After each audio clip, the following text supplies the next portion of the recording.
नमस्कार, आप देख रहे हैं प्राइम टीवी में हूं आपके साथ आरती तिवारी। वक्त हो चुका राष्ट्रपति का।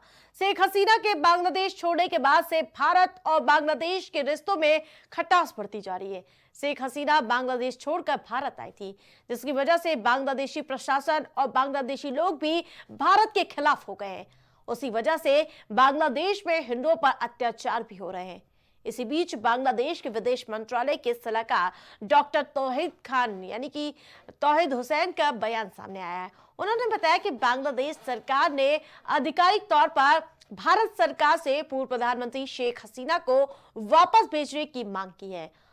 हुसैन ने आज मंत्रालय से मीडिया से बात करते हुए कहा कि बांग्लादेश ने भारत सरकार को एक वर्बल नोट भेजा है, जिसमें देश पे न्यायिक प्रक्रिया का सामना करने के लिए शेख हसीना के प्रत्यार्पण की मांग की गई है। बता दें कि बांग्लादेश में लगातार भारत विरोधी गतिविधियां देखने को मिल रही है।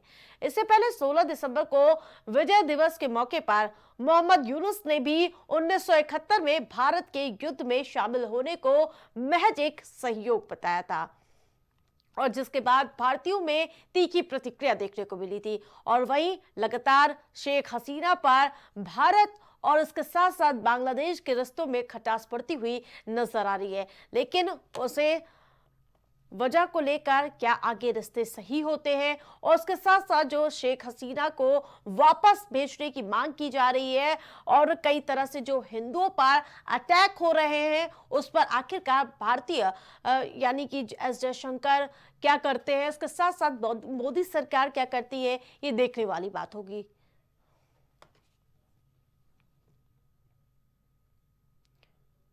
एक देश एक चुनाव के लिए बनी ज्वाइंट पार्लियामेंट्री कमेटी की पहली बैठक 8 जनवरी को होगी। जेपीसी के अध्यक्ष और राजस्थान के पाली से भाजपा सांसद पीपी चौधरी ने ये मीटिंग बुलाई है। दरअसल लोकसभा और सभी राज्यों के विधानसभा के चुनाव एक साथ कराने के लिए 17 दिसंबर को लोकसभा में 129वां संविधान संशोधन बिल पेश हुआ था, और विपक्ष के विरोध की वजह से इसे जेपीसी को भेज दिया गया था। आपको बता दें कि 39 सदस्यों वाली जेपीसी को अगले सत्र के पहले हफ्ते के आखिरी दिन अपने यानी कि जो पूरी रिपोर्ट होगी, खाका होगा, उसे लोकसभा में पेश करना होगा। लेकिन जिस प्रकार से लगातार एक देश एक चुनाव को लेकर विपक्ष बागी सुर अख्तियार करता हुआ नजर आ रहा है, ये देखने वाली बात होगी कि आखिरकार इसका परिणाम क्या होगा। केंद्र शिक्षा मंत्रालय ने आज बड़ा फैसला करते हुए नो डिटेंशन पॉलिसी को खत्म कर दिया है। इस फैसले के मुताबिक अब कक्षा 5वीं और 8वीं के वार्षिक परीक्षा में फेल होने वाले छात्रों को पास नहीं किया जाएगा।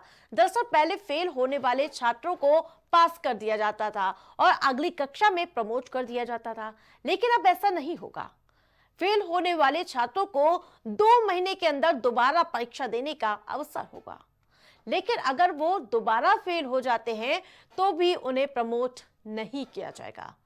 बता दें कि 2019 में शिक्षा का अधिकार अधिनियम में संशोधन के बाद 16 राज्यों और 2 केंद्र शासित प्रदेशों ने पहले ही इन दोनों कक्षाओं के लिए नो डिटेंशन पॉलिसी को समाप्त कर दिया था। जी हाँ, केंद्र शिक्षा मंत्रालय ने यह भी स्पष्ट किया था कि प्रारंभिक शिक्षा पूरी होने तक किसी भी बच्चे को किसी भी स्कूल से नहीं निकाला जाएगा।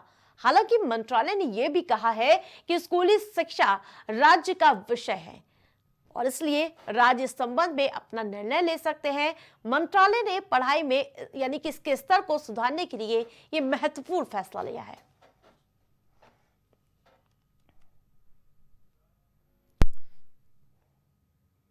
दिल्ली में विधानसभा चुनाव के लिए कांग्रेस पार्टी भी अब कमर कस चुकी है।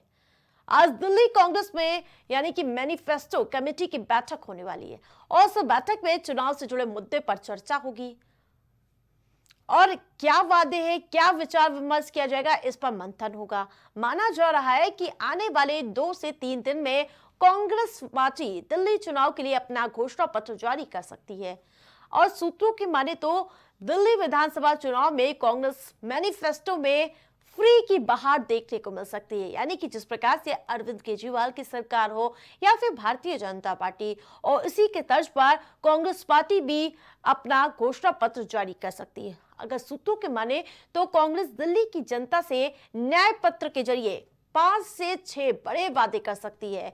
इन वादों में राज्य की जनता को 25 लाख रुपए का हेल्थ इंश्योरेंस, महिलाओं को 3,000 रुपए महीना और 300 यूनिट फ्री बिजली शामिल हो सकते हैं। बता दें कि इस बार कांग्रेस ने दिल्ली में अकेले चुनाव लड़ने का ऐलान किया है। फिलहाल दिलचस्प ये होगा कि एक तरफ सुप्रीम कोर्ट रेवड़ी कल्चर पर लगाम लगाने चाहती है, वहीं पार्टियां अपने सियासी फायदे के लिए जमकर फ्री योजना का ऐलान करती है।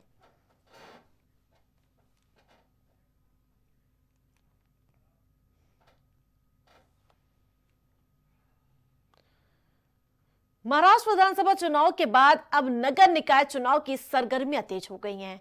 मुख्यमंत्री देवेंद्र फडणवीस ने शहरी निकाय चुनाव को लेकर संकेत दिए हैं। 2 दिन पहले नागपुर में बीजेपी कार्यकर्ताओं को संबोधित करते हुए फडणवीस ने कहा कि बीजेपी ने स्थानीय निकाय चुनाव की तैयारी शुरू कर दी है। महाविकास अघाड़ी के साथ मिलकर लोकसभा और विधानसभा चुनाव लड़ने वाली उद्धव ठाकरे की शिवसेना ने निकाय चुनाव में अपनी अलग ही सियासी राह पकड़ ली है। और ऐसे में सवाल उठ रहा है कि ठाकरे परिवार क्या बीएमसी चुनाव में अपने सियासी वजूद को बचाए रखने के लिए एकजुट होगा क्या? बता दें कि पिछले 1 सप्ताह में ठाकरे परिवार के बीच 2 मुलाकातें हो चुके हैं।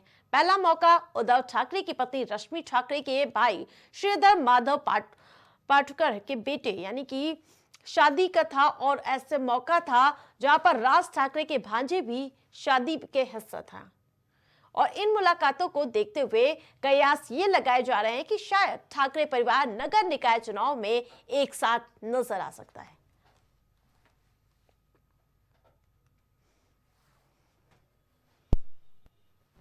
एक तरफ सर्दी का सितम देखने को मिल रहा है, दूसरी ओर दिल्ली में आज हुई बारिश के बावजूद भी AQI गंभीर श्रेणी में बना हुआ है।